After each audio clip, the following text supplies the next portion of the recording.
விரும்புகிறார். அதாவது கொடுங்கள் அப்போது உங்களுக்கு கொடுக்கப்படும் என்று வேதம் தெளிவாக சொல்கிறது. அது என்னன்னு பார்த்தீங்கன்னா, உங்ககிட்ட எந்த மாதிரியான உதவிகளை பெற வேண்டும் என்று சொல்லி சில நண்பர்களோ தெரியாதவங்களோ யாரா வேணாலும் வரலாம்.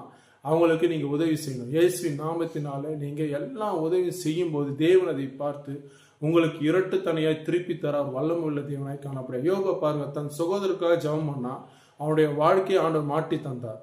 அதே போல பேதுரு பாருங்க, தேவாலயத்துக்குள் பிரவேசிக்கும் போது பேதுருகிட்ட பிச்சை எடுக்கிறாங்க, ஏதாவது கிடைக்குமா என்று சொல்லி பேதுருவை உற்று நோக்கினான்னு இருக்குது. ஆனா பேதுரு சொல்றாரு, என்னிடத்தில் எதுவுமே இல்லை, ஆனா இயேசு நாமத்தினால எழுந்து நடன்னு சொல்றாரு. அதுதாங்க, அது போதுங்க.